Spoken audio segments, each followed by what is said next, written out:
السلام عليكم ورحمة الله وبركاته. بسم الله الرحمن الرحيم. الحمد لله رب العالمين والصلاة والسلام على سيد المرسلين نبينا محمد وعلى آله وصحبه أجمعين. أما بعد، أعوذ بالله من الشيطان الرجيم. قل لا يعلم من في السماوات والأرض الغيب إلا الله وما يشعرون أيان يبعثون. قال المؤلف رحمه الله تعالى: باب ما جاء في الكهان ونحوهم. روى مسلم في صحيحه عن بعض أزواج النبي صلى الله عليه وسلم عن النبي صلى الله عليه وسلم أنه قال: من أتى عرافا فسأله عن شيء فصدقه لم تقبل له صلاة 40 يوما. وعن أبي هريرة عن النبي صلى الله عليه وسلم قال: من أتى كاهنا فصدقه بما يقول فقد كفر بما أنزل على محمد صلى الله عليه وسلم. رواه أبو داود وللأربعة والحاكم وقال صحيح على شرطهم. عن النبي صلى الله عليه وسلم: من أتى عرافا أو كاهنا فصدقه بما يقول فقد كفر بما أنزل على محمد صلى الله عليه وسلم. মহান আল্লাহ সমস্ত প্রশংসা যে আল্লাহ পাক রব্বুল আলামিন একমাত্র গায়বের কথা, অদৃশ্যের কথা জানেন। কোন মানুষ অদৃশ্যের কথা, চোখের আড়ালের কথা, ভবিষ্যতের কথা জানেন না। দরুদ ও সালাম নাজিল হোক প্রিয় নবী মুহাম্মদুর রাসূলুল্লাহ সাল্লাল্লাহু আলাইহি ওয়াসাল্লামের প্রতি, যার সম্পর্কে আল্লাহ পাক ইরশাদ করেছেন যে তিনিও ততটুকুই গায়বের কথা, অদৃশ্যের কথা জানেন যতটুকু আল্লাহ পাক ওহীর মাধ্যমে জানিয়েছেন। আল্লাহুম্মা সাল্লি আলাইহি আল্লাহুম্মা বারিক আলাইহি। আল্লাহ পাক কোরআনুল কারীমে নবী করিম সাল্লাল্লাহু আলাইহি ওয়াসাল্লামকে সম্বোধন করে বলেছেন: কুল লা আকুলু লাকুম ইনদি খাযাইনুল্লাহ। হে নবী, আপনি বলে দেন মানুষকে যে আমি বলি না যে আল্লাহর ভান্ডারের আমি মালিক, আমার কাছে আল্লাহর ভান্ডার আছে। ওয়ালা আকুলু লাকুম ইন্নী মালাক। আর আমি এই কথাও বলি না, এটি আমার দাবি নয় যে আমি ফেরেশতা, নূরের তৈরি ফেরেশতা, আমি ফেরেশতাও নই। ওয়ালা আলামুল গায়ব, আমি গায়বও জানি না, অদৃশ্যের কথাও জানি না। তো রাসূলুল্লাহ সাল্লাল্লাহু আলাইহি ওয়াসাল্লাম সৃষ্টি সেরা হওয়া সত্ত্বেও যখন গায়বের কথা, অদৃশ্যের কথা জানতেন না, তখন কোন মানুষ, কোন জিন গায়বের কথা, অদৃশ্যের কথা জানেন না। এমনকি ফেরেশতাগণকে আল্লাহ পাক যতটুকু জানিয়ে দেন ততটুকু জানেন, যা জানাননি আল্লাহ পাক রব্বুল আলামিন তাদেরকে, তারা তা জানেন না।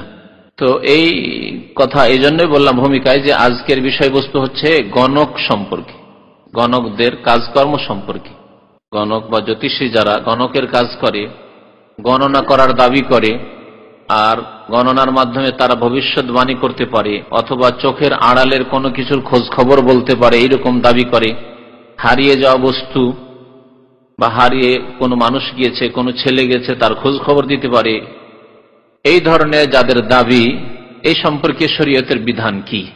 এই রোগ আমাদের দেশে খুব বেশি ব্যাপক আকার ধারণ করে রয়েছে। কারো গরু হারিয়ে গেছে, চুরি হয়ে গেছে গরু, ছেলে মেয়ে হারিয়ে গেছে ইত্যাদি, স্কুলে গিয়েছিল, ওখান থেকে কোথাও চলে গেছে, মরে আছে না বেঁচে আছে, এইসব খোঁজ খবর নেওয়ার জন্য যায় গণকদের কাছে। বিদেশে আসছে, হাত দেখাতে যায় যে আমার ভাগ্য ভালো হবে না হবে না, গণকদের কাছে।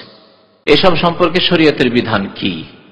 শরীয়তের বিধান হচ্ছে যে ভবিষ্যৎবাণী করার যে দাবি করবে যে আমি ভবিষ্যতের খবর বলতে পারি অথবা চোখের আড়ালের খবর বলতে পারি, সেই ব্যক্তি কোরআনকে অস্বীকার করল। আর যে ব্যক্তি কোরআনের একটি অংশকে অস্বীকার করবে, একটি আয়াতকে অস্বীকার করবে, সেই ব্যক্তি হচ্ছে কাফের।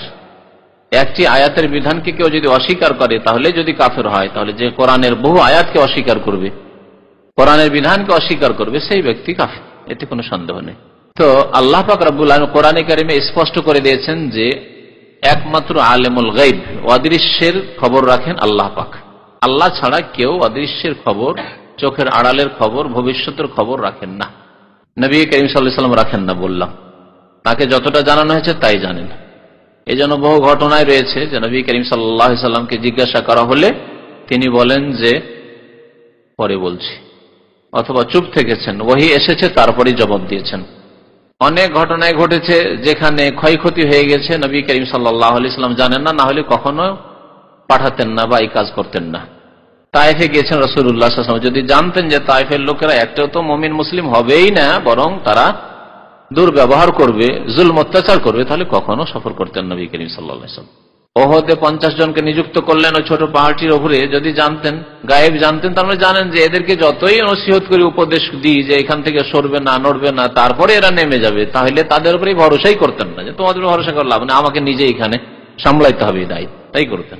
তিনি কি জেনে শুনে এইসব ক্ষয়ক্ষতি করেছেন? 70 জন সাহাবা শহীদ হয়ে গেলেন সেই কারণে।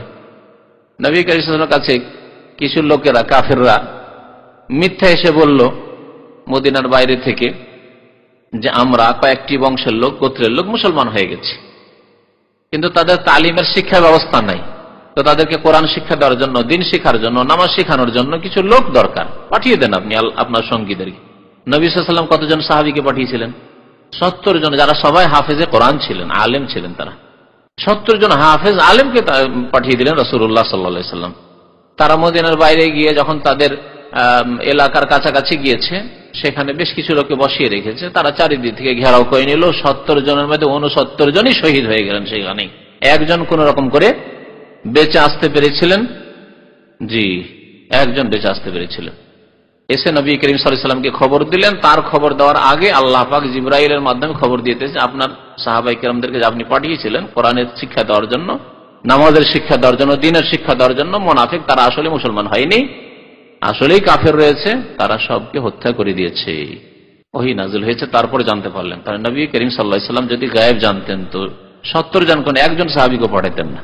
আপনি একজন সাধারণ মুসলিম, আপনি পাঠাবেন না আপনার প্রিয় ব্যক্তিকে, আপনার ছেলেকে পাঠাবেন, আপনার ভাইকে পাঠাবেন, যেখানে জানেন যেখানে গেলেই খুন করে দিবে, পাঠাবেন কখনো? পাঠাবেন না কখনো। এইরকম কাজ আপনি করবেন না। তাহলে রাসূলুল্লাহ সাল্লাল্লাহু আলাইহি ওয়াসাল্লাম জেনে শুনে এরকম কাজ করেছেন, চরম অন্যায়। কেউ যদি জানে আর জানা সত্ত্বেও এরকম জায়গায় পাঠায়, তাহলে সেই ব্যক্তি সেই খুনে জড়িত। তাহলে যেসব বিদাতিরা বলে যে নবী আলেমুল গায়েব, নবী হাজির নাজির, তারা নবী করিম সাল্লাল্লাহু আলাইহি ওয়াসাল্লামকে এরকম বহু খুনের সাথে জড়িত করে দিবে। তাদের আকীদায় নবী করিম সাল্লাল্লাহু আলাইহি ওয়াসাল্লামের সম্মান হয় না, কি হয়? মানহানি হয়। আর কোরআনকে অস্বীকার করলে, রাসূলুল্লাহ সাল্লাল্লাহু আলাইহি ওয়াসাল্লাম হাদিসকে অস্বীকার করলে এবং নবী সাল্লাল্লাহু আলাইহি ওয়াসাল্লামের আল্লাহ যে মর্যাদা দিয়েছেন তার চাইতে বেশি বাড়ালে মান সম্মান বাড়ে না, বরং মানহানি হয়। নবীকে আলেমুল গায়েব বানিয়ে দিয়ে তার মানহানি করা হয়েছে, মান সম্মান বাড়ানো হয়নি। এবং শিরক করা হয়েছে, যার ফলে যে ব্যক্তি এরকম ধারণা রাখবে সেই ব্যক্তি মুসলমান থাকবে না, মুশরিক হয়ে যাবে। সেই ব্যক্তি কোরআনকে অস্বীকারী, কারণ কোরআনে আল্লাহ পাক বহু আয়াতে বলেছেন যে আল্লাহ ছাড়া কেউ আলেমুল গায়েব নয়। সুতরাং যে ব্যক্তি কোরআনের কিছু অংশকে অস্বীকার করলো, একটি বিধানকে অস্বীকার করলো, সেই ব্যক্তি কাফের, মুশরিক। এই জন্য যে আল্লাহর গুণ অন্যকে দিয়ে দিল, যে আল্লাহ আলেমুল গায়েব আর অন্য কেউ গায়েব জানে, গণকও জানে, তাহলে সে মুশরিক হলো এই দিক দিয়ে। আর কাফের এই জন্য যে কোরআনের বিধানকে অস্বীকার করলো। আল্লাহ বলছেন কুল লা ইয়ালামু মান ফিস সামাওয়াতি ওয়াল আরদিল গায়বা ইল্লাল্লাহ, হে নবী আপনি তাদেরকে বলে দেন যে গায়েব জানেন না আকাশে যারা রয়েছে আর জমিনে যারা রয়েছে। মান ফিস সামাওয়াতি ওয়াল আরদ, শুধু মানুষ আর জিনের কথা আল্লাহ বলেননি, কি বলেছেন? আকাশে যারা রয়েছেন। আকাশে কারা রয়েছেন? ফেরেশতাগণ, তারাও গায়েব জানে না। জমিনে যারা রয়েছে, মানুষ রয়েছে, জিন রয়েছে। আর মানুষ জিন যদি না জানে তো বাকি আর পশু প্রাণী আর কি জানবে? আল গায়বা, গায়েব জানেন না, ইল্লাল্লাহ, আল্লাহ ছাড়া, আল্লাহ ব্যতীত আসমান জমিনে কেউ গায়েব জানে না। ওমা ইয়াশউরুনা, এবং তারা এই কথাও জানেন না, কোন অনুমতি নেই এই সম্পর্কে যে আইয়ানা ইউবআসুন, মরে গেছে, মরার পরে তাকে ওঠানো কখন হবে। জিলানী খোঁজ খবর রাখে না যে কখন কিয়ামত হবে, ইসরাফিল ফুৎকার দেবে আর আমাকে উঠতে হবে কবর থেকে। মঈনুদ্দিন চিশতি খোঁজ খবর রাখে না কখন উঠতে হবে। শাহজালাল খোঁজ খবর রাখে না কখন উঠতে হবে। কেউ খোঁজ খবর রাখেন। আল্লাহ পাক স্পষ্ট বলছেন ওমা ইয়াশউরুনা, তারা জানে না যে কখন তাদেরকে ওঠানো হবে। আম্বিয়া কেরামও খোঁজ খবর রাখেন না, কারণ আসমান জমিনের মধ্যে তারা জমিনে ছিলেন। তাদের সম্পর্কে আল্লাহ বলছেন যে আল্লাহ ছাড়া আর কেউ জানে না যে কখন তাদেরকে ওঠানো হবে। নিজেরই খোঁজ খবর নাই তো অপরের আর কি করে খোঁজ খবর দেবে? আল্লাহর যারা শ্রেষ্ঠ বান্দা, প্রিয় বান্দা, আম্বিয়া কেরাম, আল্লাহর নেক বান্দা, তারাই যদি গায়েব না জানে, তাহলে গণক যারা শিরক কুফরি করাই তাদের পেশা ব্যবসা, তারা কি করে গায়েব জানবে? বলবে আপনার ছেলে অমুক জায়গায় আছে, আপনার ভাগ্য ভালো, হ্যাঁ, আপনার ভাগ্য খারাপ, আপনার ব্যবসায় লাভ হবে না, আপনার বিদেশ যাওয়া শুভ হবে না, হ্যাঁ, আপনার দুটো বিয়ে হবে। কেউ হাত দেখাবে তোমার দুটো বিয়ে হবে, তোমার তিনটে বিয়ে হবে, তোমার স্ত্রী মারা যাবে, তোমার স্ত্রী তালাক হবে, করে নাই সব? কি করে জানলো তারা? মিথ্যুক তারা। তো এই জন্য গণকের পেশা এবং গণককে বিশ্বাস করা, এসবগুলি হচ্ছে কুফরি এবং শিরক। কুফরি কেন আর শিরক কেন তা বললাম। শিরক এই জন্য যে আল্লাহর গুণ ওই গণককে দিয়ে দিলেন আপনি, বা গণক দাবি করলো যে আল্লাহ আলেমুল গায়েব, গায়েব জানার আমিও চোখের আড়ালের খবর বলতে পারি। মুশরিক এবং কাফের এই জন্য যে কোরআনী বিধানকে অস্বীকার করলো, সেই জন্য সে কাফের। কোরআনী বিধান হচ্ছে আল্লাহ ছাড়া কেউ আলেমুল গায়েব নয়, গায়েব জানে না। তো লেখক বলছেন যে এই অধ্যায় হচ্ছে গণকদের সম্পর্কে, আর এই রকমই যারা গণকের পেশা মতো অন্যান্য পেশা কিন্তু গণকের কাছাকাছি, কহান, কাহেন, আর কিছু আরবিতে শব্দ আছে প্রতিশব্দ, কেউ বলেছেন যে কিছু পার্থক্য আছে, আর কিছু পার্থক্যের সাথে তাদের পেশাগুলি। কিছু লোক আছে যারা ভবিষ্যৎবাণী করে না গণকদের মধ্যে। বাংলা ভাষাতে গণক সবাইকে আমরা বলি, কিন্তু আরবি ভাষায় কিছু পার্থক্য করা হয়েছে। যেমন কিছু লোক আছে অতীতে যা ঘটেছে কিন্তু চোখের আড়ালে ঘটেছে, খোঁজ খবর রাখেন না। রাত্রে চুরি হয়েছে, বাড়িতে চুরি হয়ে গেছে, অতীতেরই খবর, কিন্তু আপনি খোঁজ খবর কে চুরি করেছে আমার বাড়ি থেকে। তো এই ক্ষেত্রে আরবিতে শব্দ আলাদা রয়েছে। হারিয়ে যাওয়া বস্তু কোথায় আছে, হারিয়ে যাওয়া ব্যক্তি কোথায় আছে, মরেছে না বেঁচে আছে, ঘটে গেছে কিন্তু চোখের আড়ালে জানছি না, গায়েব, অদৃশ্য। এ সম্পর্কে যারা সংবাদ দেয় তারা এক ধরনের গণক, আর আরেক ধরনের গণক যে ভবিষ্যৎবাণী করে তোমার ভবিষ্যতে এই হবে, ইত্যাদি ইত্যাদি।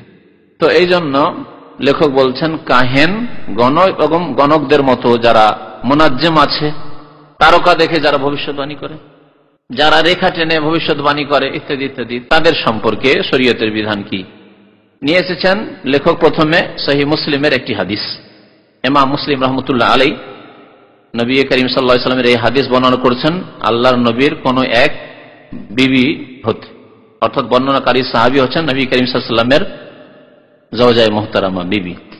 বলছেন যে নবী সাল্লাল্লাহু আলাইহি ওয়াসাল্লাম ইরশাদ করেছেন মান আতা আররাফান, যেই ব্যক্তি গণকের কাছে আসবে। দেখলেন, কাহেন মানেও গণক, আর আররাফ মানে গণক। আরাফা মানে জানা, যে জানার দাবি করে, আররাফ বলা হয়েছে যে আমি জানি, ভবিষ্যৎ জানি, আমি চোখের আড়ালের খবর বলতে পারি, যে রাস্তায় কি আছে, বাড়িতে কি হচ্ছে আপনার বলতে পারি, আপনার স্ত্রী কেমন হয়ে আছে, কি করছে এখন বলে দিতে পারি আমি। আররাফ, সে জানার দাবি করলো। ফাসাআলাহু আন শাইইন, গণকের কাছে আসলো, আসার পরে জিজ্ঞাসা করলো তাকে। তারপরে লেখক হাদিসে উল্লেখ করেছেন ফাসাদ্দাকাহু, এবং জিজ্ঞাসা করার পরে বিশ্বাস করলো। সহিহ মুসলিমে এই ফাসাদ্দাকাহু, বিশ্বাস করার কথাটুকু নেই। তাই লেখক উল্লেখ করতে গিয়ে এই কথাটুকু বাড়িয়েছেন।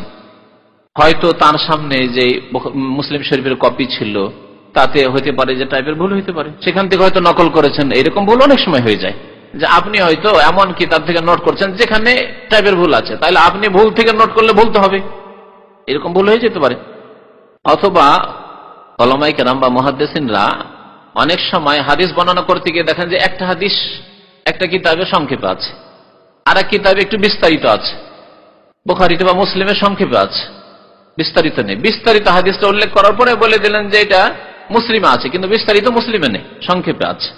উদ্দেশ্য তাদের যে এর আসল মূল বিষয়টি মুসলিমে আছে। তো মূল বিষয়টি তো মুসলিমে আছে, সহিহ মুসলিমে, কিন্তু ফাসাদ্দাকাহু, বিশ্বাস করার কথা সহিহ মুসলিমে নেই, বরং আবু দাউদে রয়েছে, আর মুস্তাদরাক হাকিমে রয়েছে, অন্যান্য হাদিসের কিতাবে রয়েছে। তো বলছেন যে যেই ব্যক্তি কোন গণকের কাছে আসলো এবং জিজ্ঞাসা করলো, কি জন্য জিজ্ঞাসা করলেন দেখার বিষয় রয়েছে। জিজ্ঞাসা করে যদি বিশ্বাস করেন, এই একটি অবস্থা, যে আপনি গণকের কাছে গেলেন, দেখেন তো আমার ভাগ্যটা কেমন আছে, সে হাত দেখে হোক, আর যেভাবে সে করছে। কোন গণক হয়তো আছে না, আপনার হাত দেখার দরকার নেই, আমার অন্য তরিকাতে আপনার সম্পর্কে আমি বলতে পারি, তাও হইতে পারে। আমি তারকা দেখে বলতে পারি, আমি কিছু রেখা আছে, কিছু অঙ্ক কষে বলতে পারি সম্পর্কে। রাশির কথা আজকাল খুব আসে পত্র পত্রিকায়, এসব রাশির মাধ্যমে বলতে পারি, হ্যাঁ, গণনা করি না। সবগুলি হচ্ছে গণকের কাজ। বিভিন্ন তরিকাতে তারা ভবিষ্যৎবাণী করার দাবি করে, আসলে এইসব তরিকা ভবিষ্যৎবাণীর রাস্তা নাই। তাহলে তারা যেসব কথাবার্তা বলে তার মধ্যে সামান্য কিছু সত্য যে হয়, এই রহস্য কি? এই রহস্য সম্পর্কে বহুবার বলেছি। এই রহস্য হচ্ছে যে তারা জিনের সাহায্য সহযোগিতা নেই, জিনের খেদমত করে, তখন জিন তাদের খেদমত করে। এর আসল রহস্যটা হচ্ছে যে জিনের খেদমত করে, তখন জিন তাদের খেদমত করে। জিনের খেদমত কি করে? জিনের খেদমত করে যে জিনের চাহিদা দাবি পূরণ করে। জিনের চাহিদা হচ্ছে যে তুমি শিরিক করো, জিনের চাহিদা হচ্ছে যে আমাকে সেজদা করো, আমার জন্য জবাই করো, আমার নামে জবাই করো, আমি অমুক জায়গায় বলছি কালো খাসি জবাই করে এসো। সাদা মোরগ জবাই করে এসো, এতটা দুধ দাও, এতটা চিনি দাও, যা দাবি করে তা পূরণ করে। এসব শিরকে দাবি করার সাথে সাথে আরো কিছু দাবি অনেক সময় করে, অনেক সময় এরকম দাবি থাকে না, দাবি অন্য রকমের থাকে, বা কাজকর্মগুলি অন্য রকমের গণকের থাকে। তা হচ্ছে কুফরি করা, কোরআনের অবমাননা করা। এসব ঘটনা অনেকে শুনে আছেন, শুধু স্মরণ করিয়ে দিচ্ছি। কোরআনকে অনেকে কোরআনের সূরাকে উল্টো করে লিখে, সূরা ফাতিহাকে উল্টো করে লিখে, উল্টো করে পড়ে। সূরা নাস, ফালাককে, ইখলাসকে উল্টো করে লিখে বা উল্টো করে পড়ে। অবমাননা, কুফর। তারপরে শুধু তাই নয়, হাইজের মাসিকের রক্ত দিয়ে কোরআন লিখে যে গণকরা। এসবগুলি করলে শয়তান খুশি হয়, এটা হচ্ছে শয়তানের খেদমত। ওই গণক যখন এইভাবে শয়তানের খেদমত করে, আরো পায়খানা পেশাব দিয়ে লিখে, পায়খানা পেশাবের কালি বানিয়ে তা দিয়ে লিখে। আগে যুগে কালি বানানো দেখেছেন তো, কালির বড়ি থাকতো, যে বড়ি গুলে আমরা ছোটকালে কঞ্চির কলমে লিখতাম। এই যুগে অনেকে পেয়েছেন হাতের লেখা সুন্দর করার জন্য। তো পেশাব পায়খানা দিয়ে কালি বানিয়ে পেশাব পায়খানা দিয়ে লিখে, কি লিখে? কোরআনুল কারীম লিখে। যখন এই রকমের কুফরি কাজ করে তখন জিন সন্তুষ্ট হয়। জিন সন্তুষ্ট হয় তখন বলছে, তুমি যখন আমাকে সন্তুষ্ট করলে তো আমার তো কিছু করণীয় আছে, আমিও তোমার সেবা করব। এইভাবে গণকদের কাজ করে দেয় শয়তানে। প্রথম কথা, জিন শয়তান দ্রুত চলাফেরা করতে পারে, এবং জিন শয়তান বিভিন্ন জায়গায় ছড়িয়ে ছিটিয়ে রয়েছে, মানুষ চাইতে বেশি। মানুষ হয়তো মরুভূমিতে কোনো মানুষ নেই, কিন্তু জিন শয়তান আছে। তাহলে চোর ডাকাত বা চুরি করে নিয়ে গেল, অথবা আপনার ছেলে হারিয়ে গেল কোনো মরুভূমিতে, মানুষ দেখতে পায় না, হয়তো মানুষের নজরে আসে না, কিন্তু জিন সেখানে দেখতে পাচ্ছে। এইভাবেও খবর দিতে পারে আর এই যা বস্তু সম্পর্কে। যেই সময় রাত্রে চোর চুরি করে নিয়ে গেছে, কোন রাস্তা দিয়ে গেছে, মানুষ সবাই ঘুমিয়েছিল, কিন্তু জিন ঘুমিয়েছিল না। তো জিনেরা জেগেছিল, একে অপর কাছ থেকে সহযোগিতা নেয় ওই এলাকার জিনকে। যেই জিনের আপনি সাহায্য নিলেন শিরক কুফরি করে, সেই জিন তখন ওই এলাকার জিনদের সহযোগিতা নিয়ে বললে, আচ্ছা বলো তো এই ঘটনা যে ঘটেছে অমুক রাত্রে, তো তোমরা তো ওখানে ছিলে, তো কোন দিয়ে গেছে এগুলি, বা ওই ছেলেটি কোন দিয়ে গেছে, মেয়েটি কোন দিয়ে গেছে। তাহলে এইভাবেও তারা চোখের আড়ালের কথা বলতে পারে, তথ্য বলতে পারে, এগুলো সম্ভাবনার মধ্যে রয়েছে। আর একটি তরিকা আছে, যেটা হচ্ছে আকাশের খবর, ভবিষ্যৎবাণী। 10 বছর পরে আপনার কি হবে, মরবেন না বাঁচবেন, ভাগ্যবান হবেন না হতভাগা হবেন, ভালো হবেন না মন্দ হবেন, বিয়ে শাদী হবে না হবে না, ইত্যাদি বিভিন্ন রকম খোঁজ খবর সম্পর্কে তারা আকাশের দিকে যেতে থাকে। কোরআনে কারীম আল্লাহ পাক রব্বুল আলামিন বেশ কিছু আয়াতে এসব কথাবার্তা উল্লেখ করেছে, তার মধ্যে সূরা জিনে আল্লাহ পাক এই বিষয়টিকে উল্লেখ করেছেন। তারা জিনেরা কি করতো, নবী করিম সাল্লাল্লাহু আলাইহি সাল্লামের আগমনের পূর্বে, নবী হওয়ার পূর্বে আকাশের দিকে যেত এবং আসমানে গিয়ে কান লাগাইতো, একবারে আসমান পর্যন্ত পৌঁছে কান লাগিয়ে থাকতো। আর ওপরে আল্লাহর ফয়সালা যখন হয়েছে, বান্দা সম্পর্কে, জমিন সম্পর্কে আল্লাহর ফয়সালা হয়, যখন ফয়সালা হয়েছে, ফেরেশতারা ওপরের ফেরেশতাদেরকে নিচের ফেরেশতারা জিজ্ঞাসা করছেন, 7 আসমানে যে ফেরেশতা রয়েছেন তাদেরকে 6ষ্ঠ আসমানের ফেরেশতারা জিজ্ঞেস করছেন। এই করে জিজ্ঞাসা একে অপরকে করতে করতে প্রথম যে আসমান রয়েছে, দুনিয়ার কাছাকাছি যে প্রথম আসমানের ফেরেশতারা আপোষে আলোচনা করছেন যে অমুক গ্রামে অমুক লোক আছে, তার এই হবে, অমুক ব্যক্তির এই হবে, অমুক দেশে এই হবে, অমুক সময় ভূমিকম্প হবে, ইত্যাদি।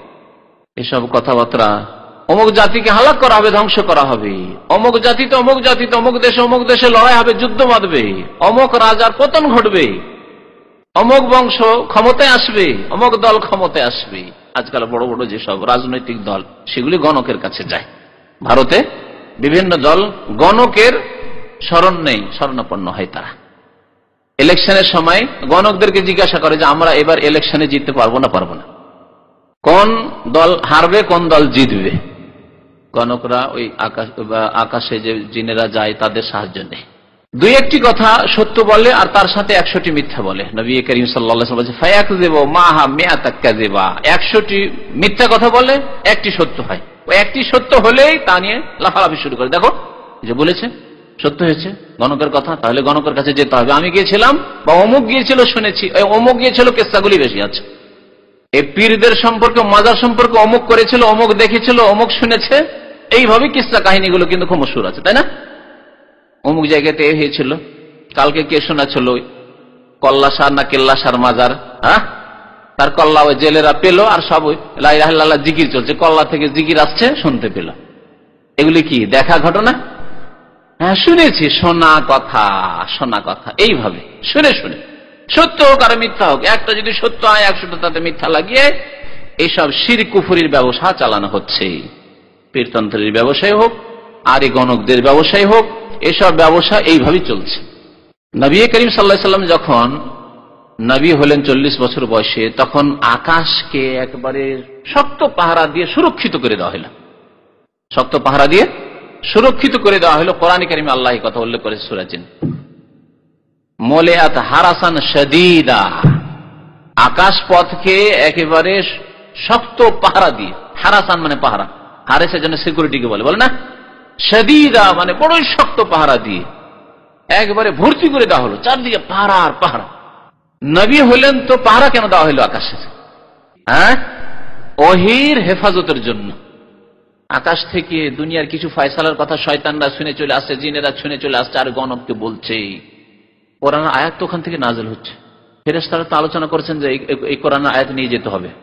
জিবরীল আলাইহিস সালাম নিয়ে আসছেন, কোন আয়াত নিয়ে গেলেন? অমুক অমুক আয়াত, অমুক সূরা বাকারা নিয়ে গেলাম, এই সূরা আলে ইমরান নিয়ে গেলাম, বা নিয়ে যাব কালকে। এইরকম আলোচনা যদি হয়, আর যদি জিনেরা ওখানে পৌঁছিতে পারতো, তো নবী সাল্লাল্লাহু আলাইহি ওয়াসাল্লামের জানার আগে গণক বলে দিত যে এই বিষয় আসছে, এই মাসলা নাযিল হতে যাচ্ছে, সুদ হারাম হতে যাচ্ছে, পর্দার হুকুম নাযিল হতে যাচ্ছে, যাকাতের হুকুম নাযিল হতে যাচ্ছে, বলে দিত না? নবী সাল্লাল্লাহু আলাইহি ওয়াসাল্লামের কাছে হয়তো কালকে খবর আসবে, ওহী আসবে, জিবরীল আলাইহিস সালাম ওখানে বলছে, শুনে এসে আগে গণককে জানিয়ে দিয়েছে জিন শয়তান, আর গণক তখন সমাজে জানিয়ে দিয়েছে। তাহলে নবী করিম সাল্লাল্লাহু আলাইহি সাল্লামের উপর যে ওহী আসছে, সে ওহীর হেফাজত হইতো না, নবী করিম সাল্লাল্লাহু আলাইহি সাল্লামের প্রতি ঈমান নিয়ে আসতে চাইতো না। আরে নবীর চাইতে মুহাম্মদ সাল্লাল্লাহু আলাইহি ওয়াসাল্লাম চাইতে গণক বেশি জানে। গণক তো গতকালকে বলেছে যে সুদ হারাম হবে। আল্লাহ পাক এই হিকমতের জন্য ওটা আসমানে একবার শক্ত পাহারা লাগিয়ে দিলেন। যখনই জিন শয়তান উপরে যাওয়ার চেষ্টা করতো, তখন ওয়া আন্না লামাসনাস সামা, আকাশ স্পর্শ করতে যেতাম, ফাওয়াজাদনাহা মুলিয়াত হারাসান শাদীদা ওয়া শুহবা, পাহারা তো দেওয়া আছে, আর কি? আল্লাহ পাক রব্বুল আলামিনের পক্ষ থেকে ফেরেশতারা কি করত? জিনদেরকে কষাঘাত করত, তাদের উপর এই যে তারকা কি বলে ওটাকে, উল্কাপিণ্ড, তাদের উপর উল্কাপিণ্ড দিয়ে আঘাত করা হইত। সোহবাহ বলা হয়েছে। শিহাব মানে হচ্ছে আপনার যে চমকপ্রদ তারকা বা নক্ষত্র, তো এগুলি দিয়ে তাদেরকে আঘাত করা হইতো। তখন তারা পালাতে শুরু করতো এবং জ্বালিয়ে দেওয়া হইতো, যাদের লাগতো তো জ্বালিয়ে দেওয়া হইতো। এই ভয়ে দেখলো যে বেশ কিছুতে জ্বলে গেল, আর সাহস করে কেউ যেতই না। নবী করিম সাল্লাল্লাহু আলাইহি ওয়াসাল্লামের ইন্তেকালের পরে আবার এটাকে একটু শিথিল করে দেওয়া হয়, আর তো ওহী নেই, ওহীর দরজা বন্ধ হয়ে গেছে, তখন একটু করে যেতে পারে, তখন আবার যেতে শুরু করলো, কিন্তু আগের মতো নাই। এই জন্য ওলামারা বলেছেন যে আকাশের পাহারা আর 3টি স্তর ছিল। নবী সাল্লাল্লাহু আলাইহি ওয়াসাল্লামের আগমনের আগে আদম আলাইহিস সালাম থেকে শুরু করে শয়তানরা অহরহ যেত, জিনেরা অহরহ যখন তখন আকাশের পথে যেত আর আকাশের খোঁজ খবর নেওয়ার চেষ্টা করতো। এই জন্য গণক বিদ্যা তখন খুব একবারে উচ্চ স্তরে পৌঁছেছিল। গণকদের পেশা খুব জবরদস্ত চলতো। নবী সাল্লাল্লাহু আলাইহি ওয়াসাল্লামের উপর যখন ওহী আসা শুরু হলো, 23 বছরের জীবন একবারে প্রায় বন্ধ হয়ে গেছিল। গণকরা কোনো আকাশের খবর পেত না, যেতে পারত না, বিরল ছিল এরকম ঘটনা। তারপরে নবী সাল্লাল্লাহু আলাইহি ওয়াসাল্লাম ইন্তেকালের পরে আবার শুরু হয়ে গেল, আবার এরা যেতে শুরু করলো, কিন্তু আগের মতো নয়। এখনো এরকম উল্কাপিণ্ড দেখা যায় পড়তে, শয়তানকে মার দেওয়া হয়। তো এই ছিল রাস্তা। বাকি বিভিন্ন তরিকা যে দেখায়, বিভিন্ন তরিকা যে গণকরা দেখায়, এই তরিকার মাধ্যমে যে তারা গায়েবের অদৃশ্যের বিদ্যা হাসিল করতে পারে এমন কথা নাই, কিন্তু এটা শ্রোতাদেরকে বোঝানোর জন্য, কাস্টমারদেরকে বোঝানোর জন্য।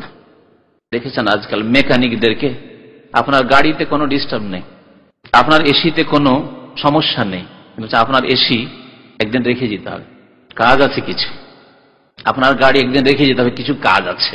যারা হারাম খায় মেকানিক্যাল কাজে, তারা এরকম করে না, কিছুই করেনি। অনেকে এরকম বলে শুনি তাদের কাছ থেকে, মেকানিকদের, যে সোজা আঙুলে তো ঘি বেরোবে না, যদি এখন একটা তার সামান্য হচ্ছে, যদি ঠিক করে এখনই দিয়ে দিবে, 1 পয়সাও দিবে না। সুতরাং কি করব? কিছুই করলাম না, গাড়িটা রাখলাম, তারপরে তারটা লাগিয়ে দিলাম, ওর যাওয়ার পরে লাগিয়ে রেখে দিলাম, বল কালকে এসো বা বিকেল বেলা এসো, এতে এই কাজ করেছি, এই কাজ করেছি, এই কাজ করেছি, মিথ্যা। আর না হলে বলছে কাজ কিছু করতে হয়েছে। যদি খুব বেশি মিথ্যা না বলতে চায়, হয়তো আল্লাহকে ভয় করে, তখন কিছু ভয় করে হয়তো, তখন বলে যে কাজ কিছু করতে হয়েছে, সুতরাং 100 রিয়াল দেন, দিয়ে দিলেন। কিন্তু সাথে সাথে যদি একটা তার ওর চোখের সামনে লাগিয়ে দিতেন, তাহলে তো 10 রিয়াল দিতে চাইতো না, হয়তো 20 রিয়াল দিতে চাইতো না। এই জন্য এইসব পথ অবলম্বন করে। তো গণকরাও এরকম করে। গণকরা আবজাদ হাওয়াজ হুত্তি তো জানেন না, আসছে হাদিস আছে, আবজাদ হাওয়াজ হুত্তি ওইসব গণনা করে, ওইসব নাম্বার বের করে, আর তার সাথে সাথে তারকার দিকে তাকায়। যারা ওই গণকদের কাছে যায় তারা ভাবে যে অনেক কিছু করছে, এ তো বিদ্যা ভালোই আছে, বিদ্যা ভালোই আছে। তারপর রেখা টানে, বিভিন্ন রেখা নকশা করছে। নকশার বইগুলি তো তাবিজের নকশার বই দেখেছেন, ওই রকম বিভিন্ন রকম মন্ত্রতন্ত্রের নকশা করছে, নকশা করতেছেন। এই নকশার মাধ্যমে সে অনেক কিছু জানতে পারে। আসলে কিছু না, ও শয়তান আছে, ওর জিন শয়তান কিছু বলে গেলে বলতে পারবে, আর ওতে কিছু মিথ্যার সংমিশ্রণ ঘটাবে। আসল পথ হচ্ছে ওইটা। আপনার হাত দেখছে, আপনার এই রেখা দেখেন, এই যে পার্থক্য, আপনার এই রেখা আমাদের নেই, আপনার এই যে রেখা আছে, এর মানে আপনার দুটো বিয়ে হবে। ছোটকালে এগুলো অনেক শুনতাম, কিচ্ছু না আসলে। গণকদের সম্পর্কে নবী করিম সাল্লাল্লাহু আলাইহি ওয়াসাল্লাম কি বলেছেন শুনেন। ফাসা আল্লাহ, জিজ্ঞাসা করলেন, জিজ্ঞাসা করে যদি বিশ্বাস করেন তাহলে এটি হচ্ছে কুফরি কাজ। জিজ্ঞাসা করলেন এবং বিশ্বাস করলেন, তাহলে আপনি কোরআনকে অস্বীকার করলেন। কোরআনে আল্লাহ বলছেন যে অদৃশ্যের কথা, গায়েবের কথা, চোখের আড়ের কথা কেউ জানে না, আপনি বিশ্বাস করে ফেলেন যে জানে, সুতরাং আপনি কি হয়ে গেলেন? কোরআনের সাথে কুফরি করলেন, কাফের হয়ে গেলেন। এই হুকুম হাদিসে রয়েছে। আর যদি বিশ্বাস না করে জিজ্ঞাসা করলো, জিজ্ঞাসা কি জন্য করলো? জিজ্ঞাসা যদি এই জন্য করে যে মনে কৌতূহল রয়েছে, যে জানবো কিছু, দেখি কি বলে, জানবো, এই জানার আগ্রহ নিয়ে, তাহলে 40 দিনের নামাজ কবুল হবে না। 40 দিনের নামাজ কবুল হবে না। বিশ্বাস করলেন না হয়তো, এই গণকদেরকে আমি বিশ্বাস করি না, কারণ এইসব কোরআন হাদিস বিরোধী কাজ, কুফরি কাজ, আর এইসব বিশ্বাস করি না। কিন্তু জানার একটা কৌতূহল, যে দেখি বিদেশে যাচ্ছি, একটু জিজ্ঞাসা করেই নি আমার ভাগ্যটা কেমন হয়, দেখি বিয়ে শাদী করতে যাচ্ছি, ভাগ্যটা কেমন হয় জেনেই নি, আমরা ইলেকশনে লড়ছি, আওয়ামী লীগ করছি, কেউ বিএনপি করছি, দেখি আমাদের দলটা জিতে কিনা জিজ্ঞাসা করে দেখি। গণক বাবাকে জিজ্ঞাসা করলেন আপনি কৌতূহল আগ্রহের সাথে, বিশ্বাস হয়তো করলেন না, তারপরেও 40 দিনের ইবাদত কবুল হবে না। দুইটি অবস্থা বললাম তাহলে, একটা বিশ্বাস করা, আর বিশ্বাস করা নাই কিন্তু জানার আগ্রহ নিয়ে যাওয়া। তৃতীয় অবস্থা হচ্ছে যে গণকদেরকে লাঞ্ছিত অপদস্থ করার জন্য এবং জাতিকে সতর্ক করার জন্য জিজ্ঞাসা করলেন আপনি, কিন্তু বিশ্বাস করার জন্য নয়, আর জানার আগ্রহ নিয়ে নয়, বরং জিজ্ঞাসা করলেন যে দেখি কি বলে। তারপরে আপনি জনসমাজে প্রমাণ করে দিলেন যে দেখো এই বলেছিল না, মিথ্যা সাব্যস্ত হলো না, যাতে মিথ্যুক দেখো, সেই জন্য, যাতে জনসাধারণের ঈমানের আপনি হেফাজত করতে পারেন, এই কুফরি শিরক থেকে তাদেরকে সতর্ক সাবধান করতে পারেন, যে আপনাদের সামনে আমি জিজ্ঞাসা করে দেখেছি যে এই হবে বলেছে, বা এই হারা বস্তু কোথায় আছে, অমুক গ্রামে আছে, বা এইদিকে আছে, দেখো ওইদিকে নেই, কোথাও আর অন্য জায়গায় আছে। এইরকম ঘটনা একবার আমার ছাত্র জীবনে ঘটেছিল। মাদ্রাসার ছাত্র ছিলাম, বয়স তখন 18-19 বছর আমার বয়স ছিল। আমার টুপি হারিয়ে যায়, তখন একটা টুপির দামই মেলা ছিল আমাদের কাছে, একটা টুপির দাম, টুপি হারিয়ে গেছে, ভুলেও গেছি যে কোথায় হারিয়েছে না হয়েছে কোনো খোঁজ খবর নেই। তো আর এক মাদ্রাসার ছাত্র ছিল, তার কাছে যখন তখন জিন নামতো, তার শরীরে জিন ছিল, যখন তখন নামে। তো মাঝে মাঝে আমরা রসিকতা করে ওই জিনকে জিজ্ঞাসাবাদ করতাম, অনেক কিছু জিজ্ঞাসাবাদ করতাম। তোমাদের মাদ্রাসা আছে, আমাদের যেমন মাদ্রাসা আছে, তোমরা কোথায় পড়াশোনা করো, কি শিখো, ইসলাম কিভাবে শিখলে, ইত্যাদি সব কথাবার্তা জিজ্ঞেস করতাম।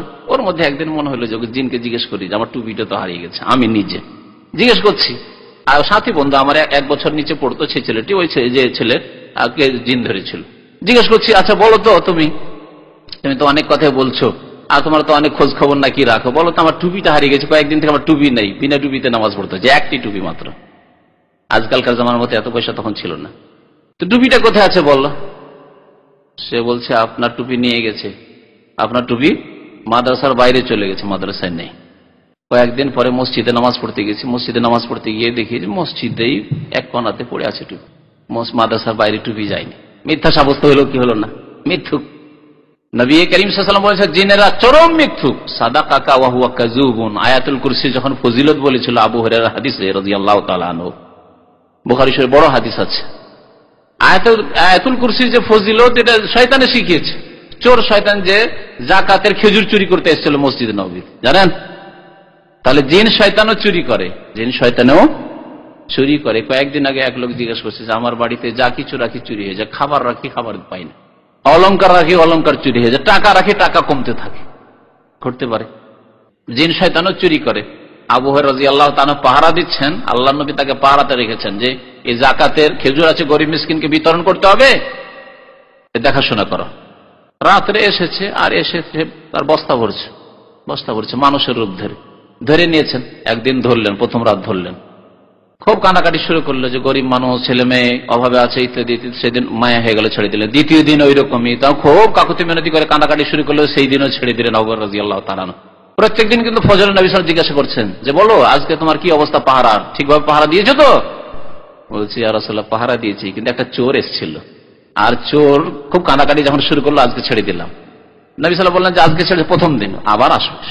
দ্বিতীয় দিন এসেছে, দ্বিতীয় দিন ওই রকম মায়া হয়ে গেছে, ছেড়ে দিয়েছে। তৃতীয় দিন যখন ধরেছে বলছে আর ছাড়বো না, একদিন হয়, 2 দিন হয়, 3 দিন, আর ছাড়বো না, আজকে তোমাকে ধরে নবী সাল্লাল্লাহু আলাইহি ওয়াসাল্লামের সামনে হাজির করবো আর তোমার হাত কাটা যাবে। আবু হুরায়রা কিন্তু ভাবছেন কোনো মানুষ চোর আছে, জিন চোর, এ কথা ভাবেন। নবী করিম সাল্লাল্লাহু আলাইহি ওয়াসাল্লাম তৃতীয় দিন কেমন করে ছাড়লেন আবু হুরায়রা, সেদিন ছাড়বেন না, কিন্তু ছাড়তে রাজি না। দেখলো জিন, দেখলো যে আর তো ছাড়বে না, কেটে আর কোন রকম মুক্তি হবে না, রেহাই হবে না। তো এক কাজ করি আবু হুরায়রা, তোমাকে একটা জিনিস শিখিয়ে দেবো, তুমি ছাড়বে? আয়াতুল কুরসির ফজিলত। আয়াতুল কুরসি যদি তুমি রাত্রে পড়ে নাও তো লাম ইয়াজাল আলাইকা মিনাল্লাহি হাফিজুন ওয়া লা ইয়াকরুবুকা শাইতানুন, যেই রাত্রে তুমি আয়াতুল কুরসি পড়ে শুইবে সেই রাত্রে আল্লাহর পক্ষ থেকে ফেরেশতা তোমার হেফাজতকারী নিযুক্ত থাকবেন, আর শয়তান তোমার কাছেও আসতে পারবে না। এটা কে শিখিয়েছিল? শয়তান শিখিয়েছিল। আবু হুরায়রা দেখলো যে যাক, যখন শিখের চোরে যখন বিদ্যা শিখাইলো, তো ওস্তাদ ওস্তাদকে একটু সম্মান করতেই হবে, চোর হইলেও। তো এসে ওস্তাদকে ছেড়ে দিল। চোর ওস্তাদ, জিন শয়তান চোর ওস্তাদ ছেড়ে দিলেন। নবী করিম সাল্লাল্লাহু আলাইহি ওয়াসাল্লামের সাথে ফজরে দেখা, ইয়া রাসূলুল্লাহ আজকেও চোর এসেছিল, কিন্তু চোরকে তো ছাড়তাম না, আপনার কাছে নিয়ে আসতাম, কিন্তু চোর একটা ভালো কথা শিখিয়েছে, আয়াতুল কুরসির ফজিলত। তখন নবী সাল্লাল্লাহু আলাইহি ওয়াসাল্লাম কি বলেছে? সাদাকাকা ওয়া হুয়া কাযুবুন, কথা সত্য বলেছে কিন্তু সে মিথ্যু। মানে আয়াতুল কুরসি যে ফজিলত বলেছে সেটা সত্য, কিন্তু জিন শয়তান হচ্ছে চরম মিথ্যু। কাযুবুন বলেছেন মুবালাগা, চরম মিথ্যু। তো কি জন্য এই কথা বললাম? মিথ্যুক, তো গণকরা মিথ্যুক বলে। এখান থেকে এদিকে গেলাম।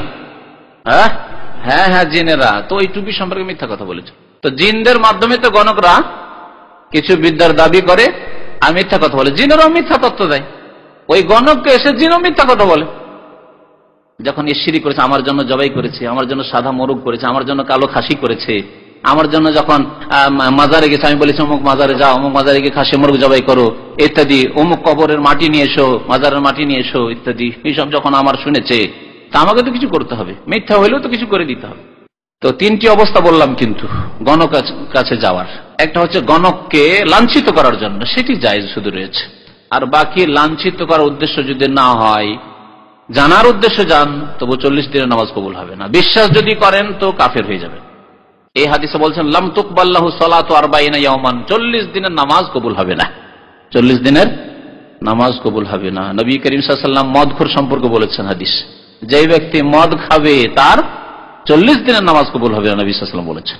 ওয়ান আবি হুরায়রা রাদিয়াল্লাহু তাআলা আনহু, এই হাদিসে আবু হুরায়রা রাদিয়াল্লাহু তাআলা বর্ণনা করেছেন নবী সাল্লাল্লাহু আলাইহি ওয়াসাল্লাম থেকে, মান আতা কাহিনান, যে ব্যক্তি গণকের কাছে আসলো, ফাসাদ্দাকাহু বিমা ইয়াকুল, এবং যা সে বলল তা বিশ্বাস করলো, ফাকাদ কাফারা বিমা উনজিলা আলা মুহাম্মাদিন সাল্লাল্লাহু আলাইহি ওয়াসাল্লাম, তাহলে মুহাম্মদ সাল্লাল্লাহু আলাইহি ওয়াসাল্লামের প্রতি যা নাযিল হয়েছে তার সাথে সে কুফরি করলো।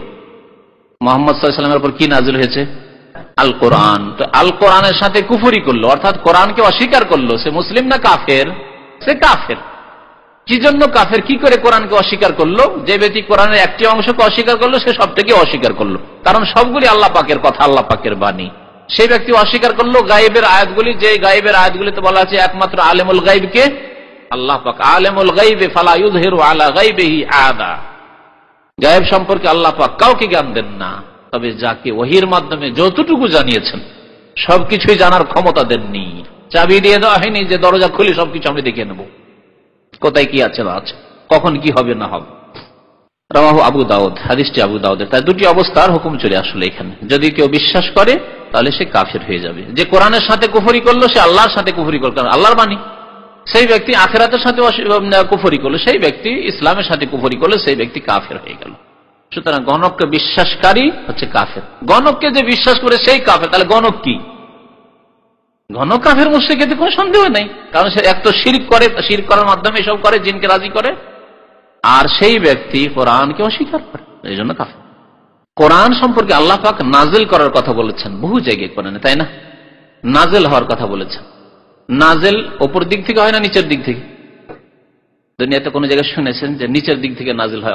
নাজেল মানে কি শব্দ আরবি, বাংলায় অবতীর্ণ হও। অবতীর্ণ নিচের দিক থেকে উপরে নয়, উপর দিক থেকে নিচের দিকে আসে। তো কার পক্ষ থেকে নাজেল হয়েছে? আল্লাহর পক্ষ থেকে নাজেল হয়েছে। তাহলে আল্লাহ কোথায়? চিন্তা করেন। তাহলে কি জন্য বললাম আমাদের দেশের একশিন আলেমরাও পথভ্রষ্ট হয়েছে, বলে আল্লাহ সর্বস্থানে বিরাজমান, সবকিছুতেই বিরাজমান, তাহলে নাজেল কোথায়? ভাই আল্লাহ তো এখানে সেখানে আছেন, তো নাজেল কোথায়? নাজেল তো উপর দিক থেকে হয়। আল্লাহ বৃষ্টি বর্ষণ করছেন, তাকে বলছে ওয়ানজালনা মিনাস সামাই, আমি নাজেল করেছি, তাহলে বৃষ্টি উপর থেকে আসে। আল্লাহ যখন কোরআন নাজেল করেছেন তার পক্ষ থেকে, তাহলে বোঝা গেল যে আল্লাহ পাক সৃষ্টির ঊর্ধ্বে আছেন, সৃষ্টির উপরে আছেন, সবকিছুর উপরে আল্লাহ পাক আছেন। এই জন্য আল্লাহ পাকের গুণ হচ্ছে আলা, সর্বোচ্চ তিনি। সাব্বিহিসমা রাব্বিকাল আলা, তাসবিহ করছেন সেজদায়, সুবহানা রাব্বিয়াল আলা, আল্লাহ মহান, সর্বোচ্চ রব, সর্বোচ্চ রব। আর বলছেন আল্লাহ সর্বস্থানে বিরাজমান, আমাদের মাঝে সবকিছুতেই বিরাজমান। কেমন কুফরি কথা! তাহলে এই আনজালা শব্দ নাজিল হওয়া, কোরআন নাজিল হওয়ার কথাটাই যদি আমাদের দেশের আলেমরা বিদাতিরা বুঝে নিত, তাহলে এই কথা কোনদিনই বলতো না, ইসলাম বিরোধী কথা, যে আল্লাহ সর্বস্থানে বিরাজমান, সবকিছুতে বিরাজমান, বা মুমিনের কলবে কলবে আল্লাহ, এইসব কুফরি কথাবার্তা বলতো না। আল্লাহ উপরে রয়েছে। ওয়ালিল আরবাআত ওয়াল হাকিম, 4টি হাদিসের কিতাবে রয়েছে। 4টি হাদিসের কিতাব অর্থাৎ আবু দাউদ, নাসাই, তিরমিজি, ইবনে মাজাহ, আর মুস্তাদরাক হাকিমে রয়েছে। ইমাম হাকিম রাহমাতুল্লাহ বলেছেন সহিহুন আলা শারতিহিমা, এই হাদিসটি সহিহ বুখারী এবং মুসলিমের শর্তের উপর, মানে তাদের যে শর্ত ছিল, শক্ত শর্ত হাদিসের সহিহ যায়েফের ক্ষেত্রে, সেই শর্ত সাপেক্ষ হাদিস সহিহ তার মতে।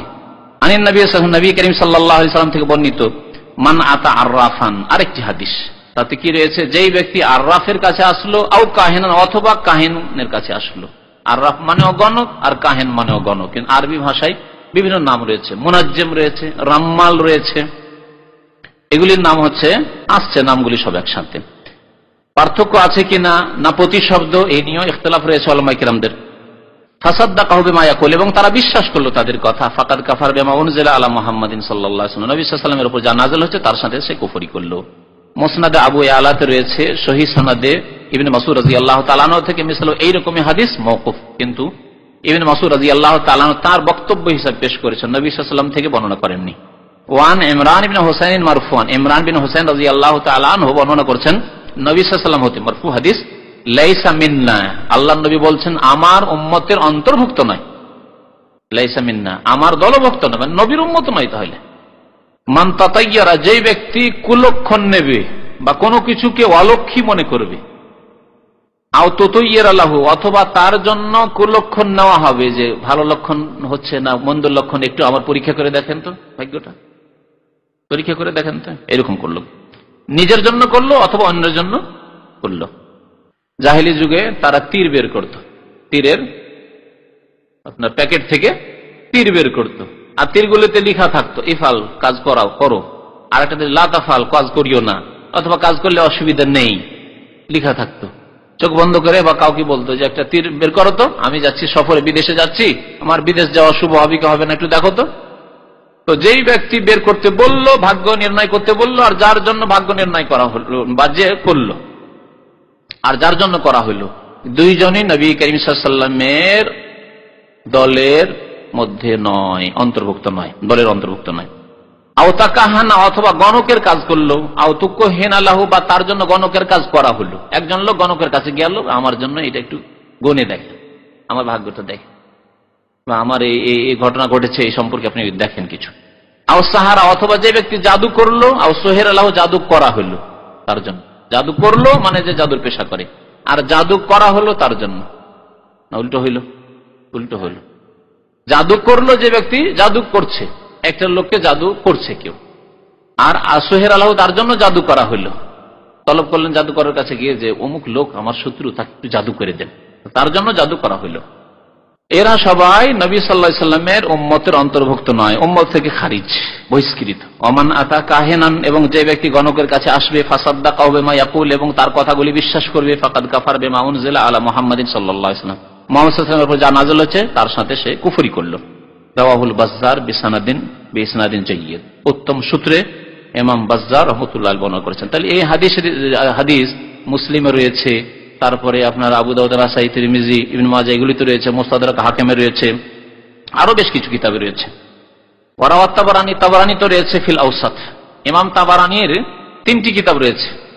তাবারানীর একটি রয়েছে মোজাম কবির, একটি মোজাম আওসাত, একটি মোজাম সাগীর। এই জন্য আওসাত মানে মধ্যম যেটি, আর সবচেয়ে বড় যেটি কিতাব কয়েক খণ্ডে রয়েছে ওটি হচ্ছে আল মোজামুল কবির। বিসনাদিন হাসান, হাসান সূত্রে বর্ণনা করেছেন মিন হাদিস ইবনে আব্বাস, আব্দুল্লাহ বিন আব্বাস রাদিয়াল্লাহু তাআলা আনহু সাহাবী থেকে। তবে হাদিসটা সংক্ষেপ করেছেন, ওমান আতা আররাফান ইলা আখির, এটুকু বর্ণনা করেননি। মানে আগের হাদিসটি যে ইমাম ইবনে হোসেনের, সেটি ইবনে আব্বাস রাদিয়াল্লাহু তাআলা আনহুমা বর্ণনা করেছেন। তো এইভাবে দেখা গেল যে বিভিন্ন সাহাবায়ে কেরাম এই হাদিস ইবনে মাসউদ বর্ণনা করেছেন, আব্দুল্লাহ বিন আব্বাস বর্ণনা করেছেন, আবু হুরায়রা বর্ণনা করেছেন, নবী সাল্লাল্লাহু আলাইহি ওয়াসাল্লামের বিবি বর্ণনা করেছেন।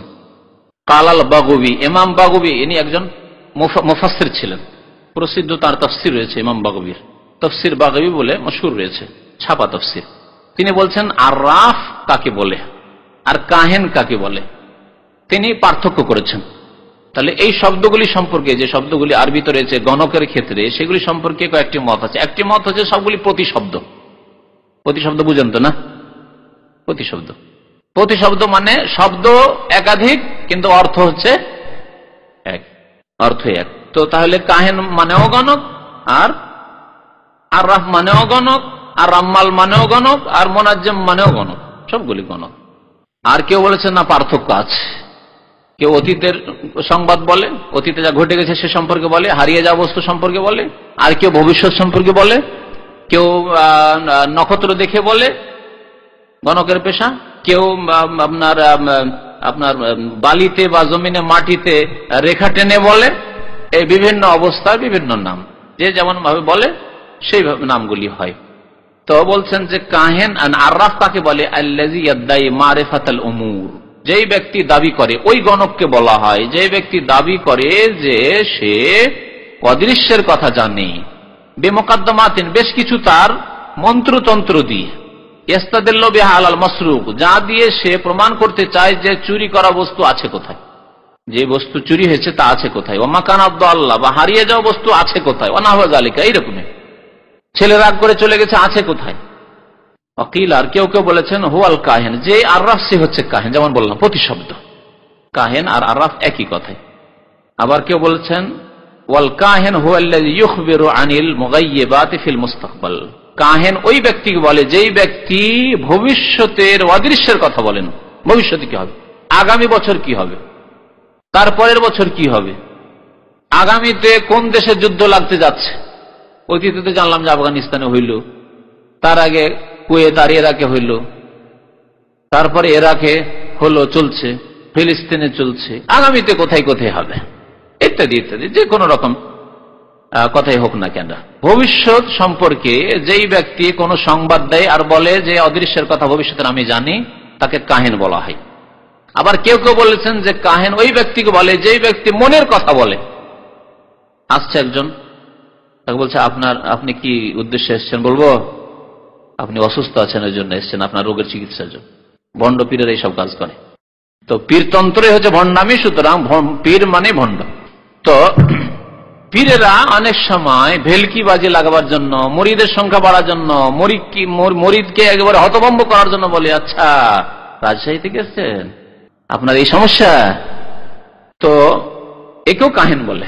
তাহলে এই রকম যারা ভবিষ্যৎ বাণী করে অথবা মনের কথা বলতে পারে যে কি মন নিয়ে এসছেন, কি উদ্দেশ্যে এসেছেন, তারা হচ্ছে কাহেন গণক। তারা পীর নয়, ওলি নয় আল্লাহর, তারা হচ্ছে ওলি ও শয়তান, শয়তানের ওলি, তারা হচ্ছে গণক। ওয়াকিলা, এবং কেউ কেউ এর ব্যাখ্যা করেছেন আল্লাযী ইখবিরু আম্মা ফিয যামির, মনে অন্তর, যামির মানে হচ্ছে কলব, কলবে মনে যা আছে, মনের কথা সম্পর্কে যে বলার দাবি করে যে আমি বলতে পারি তোমার মনে কি আছে, কি উদ্দেশ্য নিয়ে এসছো তুমি, সেই ব্যক্তি হচ্ছে কাহেন গণক। ইমাম ইবনে তাইমিয়া রাহমাতুল্লাহ আলাইহি বলছেন, ওয়াকাল আবুল আব্বাস ইবনে তাইমিয়া রাহিমাহুল্লাহ তাআলা আল আররাফ ইসমুল লিল কাহেন, আররাফ হচ্ছে গণকেরই, কাহেনেরই এক নাম, মানে প্রতিশব্দ। ওয়াল মুনাজ্জিম, এবং যে ব্যক্তি, নজুম মানে হচ্ছে তারকা, নাজম ওর জমা হচ্ছে বহুবচন হচ্ছে নজুম। তো মুনাজ্জিম যে ব্যক্তি তারকা দেখে ভবিষ্যৎবাণী করার দাবি করে যে আমি তারকা দেখে বলতে পারি কখন কোনখানে কোন তারা থাকে, কখন কোন তারা উঠে ডুবে, ওইসব দেখে আমি ভবিষ্যৎবাণী করতে পারি। ওয়ার রাম্মাল, এবং জমিনে রেখা টেনে যারা বিভিন্ন ভবিষ্যৎবাণী করার দাবি করে, এই সবগুলির নাম হচ্ছে কাহিন। তাহলে কাহিন শব্দটি হচ্ছে ব্যাপক শব্দ, আর এগুলি হচ্ছে বিশেষ বিশেষ শব্দ, সবগুলিকে সামিল। তাহলে তিনি আম এবং খাসের পার্থক্য করলেন, যে কাহিন শব্দটি হচ্ছে ব্যাপক আম, আর এই শব্দগুলি হচ্ছে যে ব্যক্তি তারকা দেখে বলে সে মোনাজ্জেম, যে ব্যক্তি রেখা টেনে বলে সে ব্যক্তি হচ্ছে রাম্মাল, আর যে ব্যক্তি হয়তো অতীতের কথাবার্তা বলে তাকে আররাফ ইত্যাদি, মনের কথা বলে তার নাম আর কিছু হয়তো এইভাবে। কিন্তু কাহিন শব্দটি হচ্ছে আম।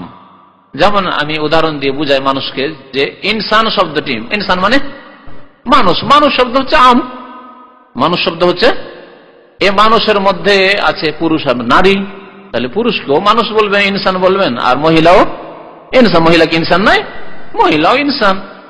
তাহলে রাজুলুন ইমরা দুটি হচ্ছে খাস ইনসানের তুলনায়, ইনসান ওপরে দুই ভাগে ভাগ করলেন রাজুলুন ইমরা।